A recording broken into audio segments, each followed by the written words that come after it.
Bonjour à tous, Prémanon, Jevinger et maintenant Lons-le-Saunier. Les opérations de police antidrogue se poursuivent dans le Jura. Il y en a eu 3 depuis dimanche, la dernière hier au sein de la gare lédonienne. Certains voyageurs ont été contrôlés et des amendes ont été dressées pour les contrevenants. L'opération s'inscrit dans la volonté de la préfecture du Jura de sanctionner les consommateurs de drogue et notamment de cannabis. Vaste opération lundi également en Saône-et-Loire sur la commune d'Autun.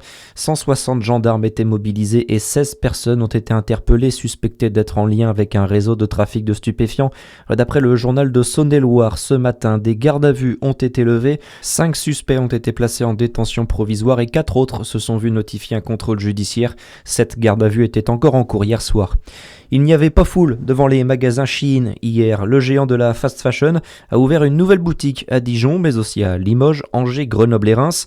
Mais finalement, la grosse affluence attendue n'a pas été constatée. Moins de 10 personnes étaient postées devant le magasin à son ouverture vers 10h à Dijon. On le rappelle, le partenariat entre le groupe chinois et BHV a suscité une levée de boucliers parmi les commerçants et une partie de la classe politique. Un adolescent devant la justice à Dijon aujourd'hui. Il s'agit d'un élève âgé de 15 ans au moment des faits en mars 2024 qui avait menacé la directrice du collège Édouard Herriot de Chenôve avec un couteau. Son procès doit se tenir ce matin.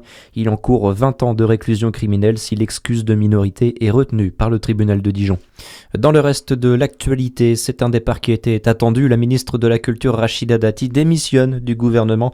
La native de Saône-et-Loire annonce dans un communiqué vouloir se consacrer aux élections municipales à Paris, la candidate de la droite à la mairie de la capitale qui laisse un bilan mitigé, Baptiste Berthelin. Oui, elle a dû notamment faire face au cambriolage du musée du Louvre en octobre dernier. Rachida Dati qui a reconnu des failles dans la sécurité de l'établissement.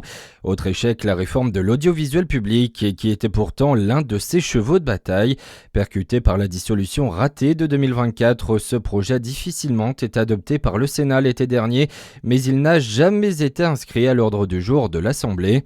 Enfin, le passage de Rachida Dati au gouvernement a surtout été marqué par la baisse du budget dédié à la culture. Elle assure tout de même avoir réussi à limiter la casse. Le secteur du spectacle vivant subventionné directement impacté par les coupes budgétaires est de son côté plus alarmiste et alerte sur les risques de chômage massif en 2026. On ignore quand le successeur de Rachida Dati sera nommé. Un possible remaniement est annoncé pour la semaine prochaine. Nouvelle discussion entre l'Iran et les États-Unis. Téhéran et Washington se retrouvent pour une 3e session de pourparlers indirects en Suisse aujourd'hui. Des négociations qui s'annoncent une nouvelle fois tendues. Et puis un mot de handball pour terminer. La JDA s'est inclinée à Toulon hier soir en championnat. Défaite 30-31 dans le Var. Les Dijonnaises qui accusent peut-être le coup de leur rencontre européenne samedi soir au Danemark. Voilà pour l'info. Bonne journée sur Fréquence Plus. À suivre, c'est votre météo.